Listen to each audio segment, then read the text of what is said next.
Hello friends, this is Shalini Srivastava. स्वागत है आपका टीचिंग लर्नर्स में। तो कैसे हैं आप लोग? उम्मीद है कि आप लोग बढ़िया होंगे और आपकी पढ़ाई अच्छी चल रही होगी और आप लगातार पढ़ाई पे लगे होंगे क्योंकि आपके एग्ज़ाम की डेट आ गई है। कल ही आपका एक नोटिस जारी हुआ है जो एकदम ऑथेंटिक है, इसमें कोई भी झूठ नहीं है। 26 और 27 जून को आपका एग्ज़ाम कराया जाएगा, तो आपके पास अभी समय है। देखिए, जैसा कि पहले आप 17 और 18 जून जानते थे, उस हिसाब से तो मान लीजिए आपको 1 सप्ताह का समय और मिल गया है। तो वो थोड़ा-सा ये मान के चलिए थोड़ा-सा समय और मिला है, तो इसको गोल्डन समय समझ के अपना भविष्य निर्धारित करने वाला समय बना दीजिए। तो इन चीज़ों को देखिए और अच्छे से मेहनत करके पढ़िए। देखिए, अगर बात करें, देखिए सबसे ज़्यादा तो आप बात करेंगे, हम रणनीति की भी बात करेंगे, कैसे हमें पढ़ना है। बाकी आप प्रैक्टिस सेट सॉल्व करेंगे, सारी चीज़ें कर रहे होंगे, लेकिन किस चीज़ पे हमें ज़्यादा ध्यान देना है, किस चीज़ पे कम ध्यान देना है, इन सारी चीज़ों के बारे में हम बात करेंगे। थोड़ा-सा भी पढ़ते रहिए, तैयारी करते रहिए। 2-4 दिन में बात करेंगे, थोड़ा-सा ये बोर्ड का इश्यू खत्म हो जाए उसके बाद, ठीक है? वैसे भी आपको इस पे, जब मुझे नहीं अच्छा लग रहा है तो आपको क्या अच्छा लग रहा होगा, लेकिन चलिए ठीक है। पढ़ना है तो फिर कुछ तो करना ही है। तो बस आपको समझना है क्वेश्चन, कोई वैसे है नहीं, बस समझ में आना चाहिए, बाकी कैसे भी हो आपको पढ़ने से ही काम है, ठीक है? तो हम बात करेंगे उत्तर प्रदेश करंट अफेयर्स की। ये शायद हमारी 5वीं क्लास है। कल मैंने 5वीं बोल दी थी, लेकिन कल चौथी थी, ठीक है? तो हम बात करेंगे यहाँ पर उत्तर प्रदेश करंट अफेयर्स की, जैसे कि हम लगातार बात कर रहे हैं और महत्वपूर्ण जो है खबरों को लेकर आ रहे हैं, जो आपके एग्जाम में पूछे जाने की 100% संभावना बनेगी। देखिए, अगर पूछा जाए तो अब की बार आप प्रीवियस ईयर लगा रहे हैं, उसमें रोल है या यूपीजीके का नहीं है, लेकिन उत्तर प्रदेश का एग्जाम है, तो इसलिए उत्तर प्रदेश को आपको कुछ भी उत्तर प्रदेश का नहीं छोड़ना है। और करंट की बात करें, इस एग्जाम के लिए आपको करंट जनवरी से एक न्यूज़ नहीं छोड़नी है, जैसे कि हमने पहले भी बताया था। जनवरी से मई तक का कंप्लीट, ठीक है? उसके बाद मई तक का या 15 जून तक का कंप्लीट आपको करंट अफेयर्स अच्छे से पढ़नी है। वैसे तो हम 1 साल की लेके चलेंगे, लेकिन ये जो हमारे देखिए लास्ट के 6 महीने और लास्ट के 3-4 महीने, ये तो एकदम से 3-4 महीने की तो बिल्कुल भी एक भी न्यूज़ नहीं छोड़नी है, ठीक है? तो इन सभी चीज़ों को देखिए और 2022 में जितने भी पेपर हुए हैं, सारे पेपर लगा डालिए, ठीक है? चलिए 2022 के सारे पेपर हम ही करा देंगे, तो ठीक है? और जितने भी हुए, क्योंकि वहाँ की आपकी करंट भी इंपॉर्टेंट हो जाएगी, जितने भी 2022 में पेपर हुए हैं। तो चलिए हम स्टार्ट करते हैं यहाँ पर अपने वीडियो को। तो अगर आप हमारे चैनल पर नए हैं, चैनल को सब्सक्राइब नहीं किया है, तो प्लीज़ सब्सक्राइब करें और ज़्यादा से ज़्यादा शेयर करें, और पीडीएफ आपको रात में 9 बजे तक मिल जाएगी, ठीक है? तो चलिए स्टार्ट करते हैं। आज हमारी न्यूज़ है, क्या है? पटवाई में देश का पहला अमृत सरोवर, ठीक है? क्या हुआ है? पटवाई में देश का पहला अमृत सरोवर का उद्घाटन किया गया है, ठीक है? इसका उद्घाटन किया गया है, किसका? अमृत सरोवर का। देखिए, जो उत्तर प्रदेश की चीज़ें हैं इंपॉर्टेंट है, जो इंपॉर्टेंट है वही चीज़ें लेके आ रहे हैं। आप देख सकते हैं हमने मिक्स किया है। आपका मार्च 2023 अप्रैल कल आ रहे हैं और मई से हम लेकर आ रहे हैं, मई से ही हम पढ़ेंगे, ठीक है? मई 2022 से ही करंट को हम पढ़ेंगे और हम चीज़ों को इधर देखिए मिक्स करके ला रहे हैं कि चीज़ें आपको सारी न्यूज़ भी मिल जाए और लगभग महत्वपूर्ण सारी न्यूज़ आपको मिल जाएंगी यहाँ पर। तो पटवाई में देश का पहले अमृत सरोवर का उद्घाटन किया गया। यहाँ पर लिख लेते हैं, पटवाई में देश के पहले अमृत सरोवर का उद्घाटन किया गया है। तो याद रखिएगा। देखिए, मेरी कोशिश पूरी रहती है आपको समझाने की, क्लास में ही याद करा दूँ, ठीक है? इसलिए 2-3 बार रिपीट करते हैं कि आप फिर दोबारा मत पढ़िए, क्योंकि एक ही सब्जेक्ट आपके पास नहीं है। क्योंकि 5, 6, 10 क्वेश्चन जो भी आएंगे यहाँ से आएंगे, 5-6 क्वेश्चन मान लीजिए यूपी से आ जाएंगे, बाकी आपके अंतर्राष्ट्रीय से आएंगे, तो बाकी सब्जेक्ट पे भी समय दीजिए। तो इसीलिए आपको यहाँ, भले हमारी वीडियो 10, 15, 20 मिनट की रहती है, लेकिन हम आपको याद कराने की पूरी कोशिश करते हैं कि 2-3 बार करके आप इसको यहीं पे याद कर लीजिए, फिर दोबारा पढ़ने की आवश्यकता ना पड़े। तो हम बात करेंगे, पटवाई में देश का पहला अमृत सरोवर का उद्घाटन किया गया है। पटवाई ग्राम पंचायत है, यह कहाँ पड़ती है? उत्तर प्रदेश के रामपुर में। डेट आपको नहीं याद करनी है, सिर्फ डेट इसलिए लिखी गई कि आपको ये पता चले कि कब का न्यूज़ है और कब ये किया गया था, थोड़ा सा ध्यान में रखना जरूरी है। देखिए, मई का न्यूज़ है आपका 13 मई 2022 को। 13 मई 2022 को देश का पहला अमृत सरोवर का उद्घाटन किया गया है। कहाँ पर? पटवाई ग्राम पंचायत में। और पटवाई ग्राम पंचायत का है रामपुर, उत्तर प्रदेश में। तो इतनी चीजें हो गई। पटवाई ग्राम पंचायत है रामपुर, उत्तर प्रदेश की, ठीक है? और मई में क्या है? अमृत सरोवर का उद्घाटन किया गया। बस इतनी ही चीजें आपसे पूछी जाएंगी, इसके अलावा इसमें नहीं पूछा जाएगा। फिर बात करेंगे मैडम तुसाद संग्रहालय। मैडम तुसाद संग्रहालय, ये जून 2022 की बात है आपकी। और ये संग्रहालय जो है नोएडा में खोला गया है। ये नोएडा में इसका उद्घाटन हुआ है, डीएलएफ मॉल में, ठीक है? डीएलएफ मॉल में, लेकिन आपसे स्थान ही पूछेगा, तो मॉल नहीं पूछेगा। तो जून 2022 में मैडम तुसाद संग्रहालय का उद्घाटन किया गया है और ये नोएडा में है, ठीक है? नोएडा में डीएलएफ मॉल में इसको खोला गया है। अब अगर हम बात करें कि 2017 की बात करते हैं, तो भारत का पहला जो संग्रहालय था वो कनॉट प्लेस दिल्ली में खोला गया था। बस इतना आपको इंपॉर्टेंट है, याद रखना है अगर पहला पूछता है। देखिए, यहाँ से थोड़ी बहुत हम ये कोशिश करते हैं कि आपका स्टैटिक भी तैयार हो जाए, ठीक है? तो हम बात करते हैं मैडम तुसाद संग्रहालय की शुरुआत कहाँ पर की गई है? उत्तर प्रदेश में। यहाँ पर लिख देते हैं शुरुआत मैडम तुषार संग्रहालय की शुरुआत उत्तर प्रदेश में नोएडा में की गई है। अगर पूछा जाए कि पहले संग्रहालय की शुरुआत कहाँ पर की गई थी, तो की गई थी कनॉट प्लेस दिल्ली में। बस इतनी चीज़ें आपके लिए इंपॉर्टेंट है, वो आपको याद होगी। अब हम बात करते हैं 38वीं राष्ट्रीय पुलिस प्रशिक्षण संगोष्ठी 2022, ठीक है। 2022 से हमने 21 लिख दिया है, तो उसको मिटा लीजिए, ठीक है। तो 38वीं, देखिए ये आपको इंपॉर्टेंट है याद रखना कि संस्करण कौन सा था। तो 38वीं राष्ट्रीय पुलिस प्रशिक्षण संगोष्ठी 2022, इसकी हम बात करेंगे, तो ध्यान से सुनिएगा। 2 या 3 जून को ये कहाँ पर संगोष्ठी आयोजित की गई थी? गाजियाबाद में। गाजियाबाद उत्तर प्रदेश में। उत्तर प्रदेश की सारी सूचनाएं, सारी न्यूज़ जो है आपकी इंपॉर्टेंट है। तो हम बात करते हैं, अगर पूछा जाए आपसे एग्जाम में कि राष्ट्रीय पुलिस प्रशिक्षण संगोष्ठी का कौन सा संस्करण आयोजित किया गया था, तो 38वां संस्करण आयोजित किया गया था। कहाँ पर आयोजित किया गया था? तो गाजियाबाद में आयोजित किया गया था। किसके द्वारा आयोजित किया गया था? तो पुलिस अनुसंधान एवं विकास ब्यूरो के द्वारा आयोजित किया गया था। याद रखिएगा, किसके द्वारा? तो पुलिस अनुसंधान एवं विकास ब्यूरो के द्वारा आयोजित किया गया था। और इसका विषय क्या था? यहाँ पर मान सकते हैं थीम क्या थी? तो पुलिस प्रशिक्षण में उत्तम कार्य प्रणालियों को साझा करना। ये भी आपसे पूछा जा सकता है, क्योंकि यहाँ पर पूरी लाइन इंपॉर्टेंट है। ये भी पूछा जा सकता है कि किसके द्वारा आयोजित किया गया है, कौन सा संस्करण था और इसका विषय क्या था। तो हम एक बार और देखते हैं कि राष्ट्रीय पुलिस प्रशिक्षण संगोष्ठी 2022 की बात करें तो 2-3 जून 2022 को कहाँ पर आयोजित की गई थी? गाजियाबाद में। कौन सा संस्करण था? तो 38वां था। किसके द्वारा आयोजित की गई थी? तो पुलिस अनुसंधान एवं विकास ब्यूरो के द्वारा। विषय क्या था? पुलिस प्रशिक्षण एवं उत्तम कार्य प्रणालियों को साझा करना। बस इतनी चीजें आपको याद रखनी है, इतनी ही चीजें इंपॉर्टेंट है यहाँ पर। इसके अलावा आपसे कुछ नहीं पूछा जाएगा इधर। तो इधर की 3 न्यूज आपकी हो गई। फिर हम आगे देखते हैं यहाँ पर पंडित दीनदयाल उपाध्याय किसान समृद्धि योजना। ये उत्तर प्रदेश की योजना है। देखिए खेती या किसानी से संबंधित भी चीजें आपसे यहाँ पर पूछी जाएंगी, ठीक है। तो इसको भी आपको तैयार करना है। एक सेकेंड। तो हम बात करेंगे जो पंडित दीनदयाल उपाध्याय किसान समृद्धि योजना है, ये किस लिए शुरू की गई थी? बीहड़, बंजर और जलभराव क्षेत्रों में सुधार एवं उपचार के लिए शुरू की गई है योजना उत्तर प्रदेश सरकार के द्वारा, ठीक है। और इसका कब से कब तक इसका क्रियान्वयन होगा? 2022 से 22-23 से 26-27 तक। तो ये आपको याद रखना है, ये यहाँ से ये पूछेगा। और उत्तर प्रदेश का ये पंडित दीनदयाल उपाध्याय, तो ये पूछा ही जाएगा। तो बस आपको ये ज़्यादा इंपॉर्टेंट है। यहाँ से पूछा है कब तक इसका क्रियान्वयन किया जाएगा, लक्ष्य क्या है, तो ऐसी चीज़ें यहाँ से पूछ लेते हैं। तो ध्यान से देखिए, एक बार ध्यान से देख लीजिएगा।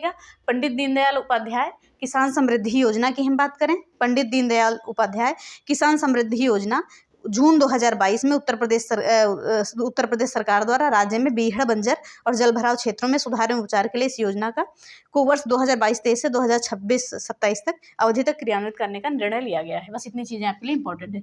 फिर आगे हम बात करते हैं संत कबीर अकादमी अनुसंधान केंद्र एवं अनुसंधान केंद्र। संत कबीर अकादमी एवं अनुसंधान केंद्र, ये कब इसका उद्घाटन हुआ या कब खोला गया या कब आयोजन हुआ, कुछ भी हम कह सकते हैं। इसका उद्घाटन कब हुआ? तो हम बात करेंगे इसका उद्घाटन कब हुआ? जून 2022 में, ठीक है। तो ये डेट आपसे नहीं पूछी जाएगी। कहाँ पर हुआ? संत कबीर नगर में। क्या स्थित है? मगहर में, जहाँ ये कबीरदास का निर्वाण स्थल है, मगहर, ठीक है। ये किसका कबीरदास का निर्वाण स्थल है ये नहीं पूछा जाता है, लेकिन जानकारी के लिए जान जाइए, ठीक है। तो बस आप वैसे ही जान जाएंगे कि संत कबीर अकादमी एवं अनुसंधान केंद्र का उद्घाटन संत कबीर नगर मगहर में किया गया था। इसके अलावा भी उसमें कुछ नहीं याद करना है। बस इतनी चीजें आपके लिए इंपॉर्टेंट थी, वो हो गई। देखिए न्यूज आपकी सारी इंपॉर्टेंट, लेकिन कुछ न्यूज होती है जो बहुत ज्यादा इंपॉर्टेंट होती है, जिन्हें अंतर्राष्ट्रीय स्तर पर भी, देखिए जो खबरें जिनका स्थान अंतर्राष्ट्रीय स्तर पर भी उत्तर प्रदेश की न्यूज़ है, जैसे कि IIT कानपुर का है, तो ये अंतर्राष्ट्रीय आपकी खबर है, लेकिन इसमें उत्तर प्रदेश का स्थान है। तो इसलिए इसमें तो कितने भी आप स्टार लगा सकते हैं। यहाँ से क्वेश्चन बनने की 100% संभावना रहती है कि अगर वर्ड में उत्तर प्रदेश का कोई भी स्थान है तो वहाँ पर चीज़ों को हम लेते हैं। चलिए आगे हम देखते हैं। क्या हमने देखा है? QS वर्ल्ड, देखिए यहाँ पर ध्यान दीजिएगा, QS वर्ल्ड यूनिवर्सिटी रैंकिंग 2023 की बात करेंगे। फिर हम बात करेंगे QS एशिया, ठीक है, QS एशिया यूनिवर्सिटी रैंकिंग की हम बात करेंगे। यहाँ पर देखिए दोनों को हमने लिखा है, लेकिन थोड़ा सा अलग अलग दिखा है, तो ध्यान से सुनिएगा। पहले हम वर्ल्ड की बात करेंगे, फिर हम एशिया की बात करेंगे। तो हम बात करते हैं कि QS वर्ल्ड यूनिवर्सिटी रैंकिंग 2023 की हम बात करें तो ये कौन सा संस्करण है? इसका 19वां संस्करण है, ठीक है। ध्यान से सुनिएगा, ये क्वेश्चन बहुत इंपॉर्टेंट है और ये पूछा जाने की पूरी संभावना है। QS वर्ल्ड यूनिवर्सिटी रैंकिंग 2023 की हम बात करें तो ये जून 2022 में ये रैंकिंग ये निकाली गई थी रैंकिंग, ठीक है। और इसका संस्करण कौन सा है? तो ये 19वां संस्करण है। इंपॉर्टेंट है, याद रखेगा, संस्करण भी इंपॉर्टेंट है। वर्ल्ड जो है 19वां संस्करण है और इसमें जो है उत्तर प्रदेश की IIT कानपुर, ठीक है, उत्तर प्रदेश की जो संस्थान है IIT कानपुर, उसको 264वां स्थान मिला है। ये स्थान भी याद रखिएगा। और जो 2022 में इसको मिला था 277वां स्थान। क्या मिला था? देखिए वर्ड में नाम किसका है? IIT कानपुर का, यानी उत्तर प्रदेश का। तो इसलिए अंतर्राष्ट्रीय स्तर की खबर है, इसलिए आपकी इंपॉर्टेंट है। तो ध्यान से सुनिएगा, QS वर्ल्ड यूनिवर्सिटी रैंकिंग 2022 की बात करें तो ये रैंकिंग आपकी जून 2022 में निकाली गई थी। ये संस्करण कौन सा था? 19वां था। और उत्तर प्रदेश की IIT कानपुर को इसमें 264वां स्थान प्राप्त हुआ है। अगर हम 2022 की बात करें तो इसे 277वां स्थान प्राप्त हुआ था उस समय। अगर हम बात करें कि स्कोर कितना है, इसमें स्कोर कितना है, तो स्कोर है इसका 37.6। सारी चीज़ें लाइन टू लाइन इंपॉर्टेंट है, इसमें कुछ भी एक्स्ट्रा नहीं लिखा हुआ है, एक चीज़ ये ध्यान रखिएगा। तो ये तो हमने वर्ल्ड की बात की। अब हम बात करेंगे एशिया की, और यही हमारी रैंकिंग है, QS एशिया यूनिवर्सिटी रैंकिंग। जैसे कि एशिया की हम बात करते हैं तो इसकी रैंकिंग, जो एशिया वाली रैंकिंग निकाली गई थी, ये 8 नवंबर को निकाली गई थी 2022 को, और ये जून में ही निकाल दी गई थी। ठीक है, तो हम बात करेंगे, जो एशिया की बात करेंगे तो इसका कौन सा संस्करण था? 5वां था। इसका 5वां संस्करण था। और इसमें जो है IIT कानपुर को, ठीक है, IIT कानपुर की हम बात करें, इसमें जो है IIT कानपुर की, तो एशिया की बात करें तो 66वां स्थान था। लेकिन अगर भारत की बात करें तो 6वां स्थान था IIT कानपुर का। उत्तर प्रदेश में जो IIT कानपुर है, तो अगर हम भारत के स्तर से बात करें तो इसका 6वां स्थान था। और अगर हम एशिया के स्तर से बात करें तो इसका 66वां स्थान था।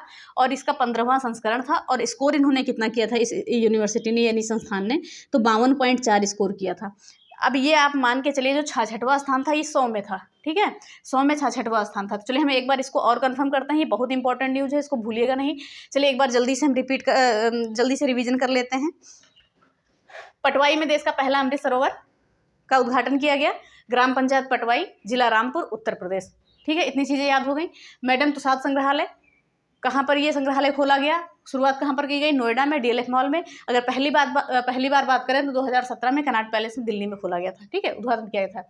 फिर राष्ट्रीय पुलिस प्रशिक्षण संगोष्ठी संस्करण कौन सा है? 38वां है। कहाँ पर हुआ है आयोजन? कहाँ पर हुआ है? गाजियाबाद में।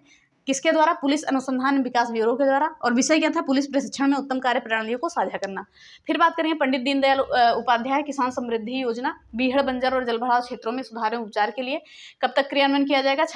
2026-27 तक किया जाएगा, 2022-23 से। ठीक है, फिर संत कबीर अकादमी एवं अनुसंधान केंद्र, इसका कहाँ पर ये उद्घाटन किया गया है? कहाँ पर हुआ है? तो संत कबीर नगर, मगहर में। ठीक है, फिर बात करेंगे QS वर्ल्ड यूनिवर्सिटी रैंकिंग 2023 की हम बात करेंगे। वर्ल्ड के स्तर पे 19वां संस्करण था। अगर एशिया के स्तर पे देखेंगे तो 15वां संस्करण था। तो इसमें IIT कानपुर को 264वां स्थान मिला है वर्ल्ड में। ठीक है, वर्ल्ड में 264वां स्थान मिला है, स्कोर 37.6 था। अगर एशिया की बात करेंगे तो 15वां संस्करण था IIT कानपुर को, भारत में 6वां, और एशिया में 66वां स्थान मिला है। और स्कोर कितना था इसका? 52.4। तो इतनी चीज़ें आपको याद हो गई होंगी, और सभी महत्वपूर्ण खबरें हैं, ये 7 खबरें आपकी हो गई। अब हम आगे देखते हैं।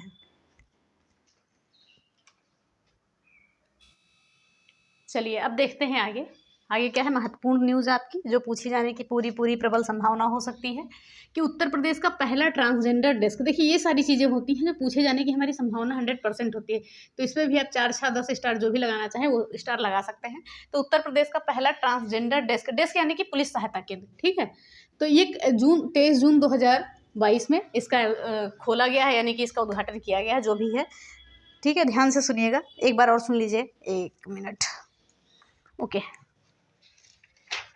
हाँ, तो हम बात करेंगे यहाँ पर ये कब कहाँ पर खोला गया है। ये वैसे नॉर्मली आपसे पूछा जाएगा कहाँ पर खोला गया है, तो लखनऊ में आप याद रखेंगे। ठीक है, बहुत डिटेल में जाएगा तो पुलिस कमिश्नरेट कैसरबाग कोतवाली पूछेगा। ठीक है, नहीं तो आपसे सीधा स्थान पूछेगा लखनऊ में। तो ध्यान से सुनिएगा, उत्तर प्रदेश का पहला ट्रांसजेंडर डेस्क कहाँ पर खोला गया है? लखनऊ में। बस इसके अलावा आपको कुछ नहीं याद रखना है। ठीक है, फिर आगे बात करते हैं रेत की समाधि की। इसमें क्या है, जैसे ट्रांसजेंडर लोग जो हैं उनकी शिकायतें सुनना है, 24 घंटे के अंदर उनका निवारण कर देना है, जो भी समस्या है उनकी। तो इसलिए खोला गया है, आपका पहला ट्रांसजेंडर डेस्क खोला गया है। तो इसको याद रखिएगा, 24 घंटे में उनके जितनी भी समस्याएं हैं सभी को खत्म कर देना। रेत की समाधि, ये क्या है? एक उपन्यास है। ठीक है, ये रेत की समाधि क्या है? एक उपन्यास है, बहुत ही महत्वपूर्ण है, कई बार परीक्षाओं में पूछा जा चुका है। और इसे किसने लिखा है? रेत की समाधि गीतांजलि श्री ने लिखा है। ध्यान से देखिएगा, गीतांजलि श्री ने लिखा है। ठीक है, ये था उपन्यास हिंदी का। ठीक है, और इसका जो अंग्रेजी अनुवाद किया है किस नाम से? टॉम ऑफ सैंड के नाम से किसने किया है? डेजी रॉकवेल ने। ठीक है, डेजी रॉकवेल ने जो है इसका अंग्रेजी अनुवाद किया है। तो हम बात करेंगे डेजी रॉकवेल, इन्होंने इसका क्या किया है? अंग्रेजी अनुवाद किया है। तो इसको भी याद रखिएगा। तो इसको जो है आपका अंतर्राष्ट्रीय बुकर पुरस्कार दिया गया है। कब? मई में दिया गया है। तो इम्पॉर्टेंट है, याद रखिएगा। ठीक है, ये पुरस्कार 2022 इंटरनेशनल बुकर पुरस्कार 2022 किसे दिया गया है? तो गीतांजलि श्री का उपन्यास था रेत की समाधि, उसका अंग्रेजी अनुवाद क्या है? टॉम्ब ऑफ सैंड को। क्योंकि ये जो पुरस्कार होते हैं ये अंग्रेजी भाषा में ही लिखित किसी भी उपन्यास को दिए जाते हैं, तो इसीलिए इसका अंग्रेजी पहले अनुवाद किया गया है, फिर उसके बाद डेजी रॉकवेल ने इसका अनुवाद किया है, उसके बाद क्या है, इसे पुरस्कार मिला है। तो ध्यान से देखिएगा, एक बार और देख लीजिए, एक सेकेंड, कि मई 2022 में रेत की समाधि के अनुवादित उपन्यास टॉम्ब ऑफ सैंड को इंटरनेशनल बुकर पुरस्कार 2022 से सम्मानित किया गया है। गौरतलब है कि tomb of sand Geetanjali Shree, ये है कहाँ की गीतांजलि श्री? ये मैनपुरी की है, उत्तर प्रदेश मैनपुरी की, क्योंकि उत्तर प्रदेश की है इसलिए इंपॉर्टेंट है, मैनपुरी उत्तर प्रदेश की। ये तो हम बताना भूल ही गए थे कि आपको पढ़ना क्यों है आखिर उत्तर प्रदेश स्पेशल में। तो ये है मैनपुरी उत्तर प्रदेश की गीतांजलि श्री, और इनका उपन्यास था रेत की समाधि, इसका अनुवाद किया डेजी रॉकवेल ने टॉम्ब ऑफ सैंड के रूप में। फिर इसे क्या मिला? इंटरनेशनल बुकर पुरस्कार, और ये एक उपन्यास है। ठीक है, तो इतनी चीज़ें आपको याद रखनी है, बस इसके अलावा आपको कुछ नहीं याद रखना है इसमें। फिर हम बात करेंगे राज्य खाद्य सुरक्षा सूचकांक 2021-22। देखिए अभी 22-23 का आया नहीं, इसलिए 21-22 का हमें पढ़ना है। और ये संस्करण कौन सा था? चौथा संस्करण था। इसे किसके द्वारा, ये सूचकांक किसके द्वारा निकाला गया है? तो केंद्रीय स्वास्थ्य एवं परिवार कल्याण मंत्रालय के द्वारा इसे जारी किया गया है, जारी कह सकते हैं। ये सूचकांक जारी किसके द्वारा किया गया है? तो जारीकर्ता भी पूछ लेता है कभी कभी, किसके द्वारा? केंद्रीय स्वास्थ्य एवं परिवार कल्याण मंत्रालय के द्वारा जारी किया गया। अगर हम बात करें उत्तर प्रदेश की बात इसमें, तो उत्तर प्रदेश का स्कोर जो है 54.5 रहा, और स्थान कौन सा था? 8वां स्थान था उत्तर प्रदेश का। ठीक है, 8वां स्थान था। चलिए हम इसको एक बार और देख लेते हैं, ध्यान से सुनिएगा। सबसे पहले हमने क्या देखा? उत्तर प्रदेश का पहला ट्रांसजेंडर डेस्क कहाँ पर खोला गया? लखनऊ में। बस इतना याद रखिए। रेत की समाधि, ये एक हिंदी उपन्यास था, किसने लिखा था? गीतांजलि श्री ने लिखा था। ये कहाँ की है? मैनपुरी उत्तर प्रदेश की है। अब अगर हम बात करें तो इसका अंग्रेजी अनुवाद हुआ टॉम्ब ऑफ सैंड के रूप में। किसने अनुवाद किया? डेजी रॉकवेल ने किया, और इसी उपन्यास को इनके इंटरनेशनल बुकर पुरस्कार 2022 दिया गया। ठीक है, तो ये चीज़ें आपके लिए इंपॉर्टेंट हैं। फिर बात करते हैं, अगली न्यूज़ हमारी है कि राज्य खाद्य सुरक्षा सूचकांक 2021-22 संस्करण कौन सा है? चौथा है, और जारीकर्ता कौन है? केंद्रीय स्वास्थ्य एवं परिवार कल्याण मंत्रालय। उत्तर प्रदेश के स्थान की बात करें तो 8वां स्थान है, और स्कोर कितना है? 54.5 है। ठीक है, बस इतनी चीजें आपको याद रखनी है। फिर आगे हम बात करते हैं NFSA यानी कि राष्ट्रीय खाद्य सुरक्षा अधिनियम। ठीक है, राष्ट्रीय खाद्य सुरक्षा अधिनियम। तो NFSA के लिए राज्य रैंकिंग सूचकांक की बात करें 5 जुलाई 2022 को ये जारी किया गया है। ठीक है, और किसके लिए? NFSA के लिए, यानी कि राष्ट्रीय खाद्य सुरक्षा अधिनियम के लिए। ये संस्करण कौन सा था? प्रथम था, और इसमें उत्तर प्रदेश को जो है बड़े राज्यों की श्रेणी में रखा गया है। और सामान्य श्रेणी की हम बात करें तो उत्तर प्रदेश का इसमें दूसरा स्थान था, और स्कोर कितना किया था उत्तर प्रदेश ने? इसके साथ ही किस स्थान पर रहा था? 0.797। ठीक है, ध्यान से सुनिएगा। NFSA, एक सेकेंड, हाँ, तो हम क्या देखेंगे? ध्यान से देखिएगा। NFSA के लिए राज्य रैंकिंग सूचकांक 5 जुलाई 2022 को जारी किया गया। किसके लिए? राज्य खाद्य सुरक्षा अधिनियम यानी NFSA के लिए। संस्करण कौन सा था? प्रथम था। सामान्य श्रेणी में उत्तर प्रदेश को कौन सा स्थान मिला? दूसरा स्थान मिला, और उत्तर प्रदेश ने स्कोर कितना हुआ इसका? 0.797 स्कोर हुआ, और बड़े राज्यों की श्रेणी में भी उत्तर प्रदेश को रखा गया है। तो इतनी चीज़ें आप याद रखेंगे यहाँ पर। फिर बात करेंगे उत्तर प्रदेश आम महोत्सव, इंपॉर्टेंट है आपका, और आपके लिए क्वेश्चन है कि बताइएगा गुड़ महोत्सव कहाँ पर हुआ था, काला नमक चावल कहाँ पर हुआ था। ठीक है, ये सारी चीज़ें, कुछ चीज़ें हम बताएंगे आपको कल। तो उत्तर प्रदेश आम महोत्सव कहाँ पर हुआ था? इसका आयोजन किया गया था लखनऊ में। ठीक है, और यहाँ पर बात की गई है कि आमों की टैगिंग उत्तर प्रदेश में अब किस नाम से की जा रही है? काकोरी ब्रांड के नाम से। बहुत ही इंपॉर्टेंट क्वेश्चन है, ये मान के चलिए ये क्वेश्चन तो आपका बनेगा ही। ठीक है, काकोरी ब्रांड के नाम से इसकी टैगिंग की जा रही है, आमों की टैगिंग की जा रही है। अगर हम बात करें कि मुख्यमंत्री ने केंद्र सरकार के द्वारा लखनऊ में स्वीकृत आम के मेगा क्लस्टर का भी उद्घाटन किया है। तो याद रखिएगा कि CM ने यानी कि मुख्यमंत्री जी ने केंद्र सरकार द्वारा लखनऊ में स्वीकृत आम के मेगा क्लस्टर का भी उद्घाटन किया है। अगर पूछा जाए उत्तर प्रदेश आम महोत्सव कहाँ पर मनाया गया, तो लखनऊ में मनाया गया। आमों की टैगिंग किस नाम से की जा रही है? काकोरी ब्रांड के नाम से। ये क्वेश्चन बनने की पूरी संभावना है। और बात करें तो CM ने केंद्र सरकार द्वारा लखनऊ में स्वीकृत आम के मेगा क्लस्टर का भी उद्घाटन किया है। तो ये सारी खबरें हो गई आज की आपकी, लगभग 12-13 खबरें। और एक क्वेश्चन है लास्ट में आपके लिए कि उत्तर प्रदेश सरकार ने शिक्षा मित्रों के लिए अधिकतम आयु सीमा कितनी कर दी है? ठीक है, ये आपको बताना है। अधिकतम आयु सीमा कर दी है, यानी कि इतना ये कर लेंगे तभी इनको हटाया जाएगा, हटाया नहीं जाएगा, ये रिटायर होंगे।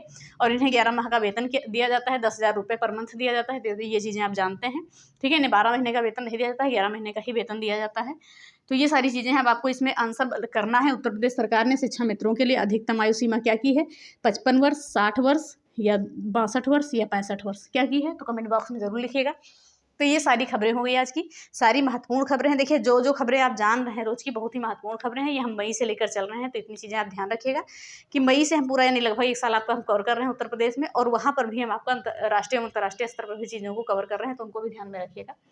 तो चलिए इसी के साथ ये क्लास खत्म करते हैं। तो अगर वीडियो आपको पसंद आई है तो प्लीज़ वीडियो को लाइक करिए, शेयर करिए और चैनल को सब्सक्राइब करें, साथ में बेल आइकन दबाना ना भूलें, और थोड़ा-सा मैनेज करते रहें मेरे साथ, थोड़ा-सा आप भी करते रहें, क्योंकि बोर्ड अच्छा है नहीं, तो इसलिए थोड़ा मुझे भी दिक्कत होती है और आपको भी पढ़ने में दिक्कत होती होगी, लेकिन आप दिक्कत मत लीजिए, आपको पीडीएफ भी प्रोवाइड की जाएगी, बस समझना है आपको, अच्छे से समझिए, ठीक है? तो चलिए इसके साथ क्लास खत्म करते हैं। धन्यवाद, जय हिंद।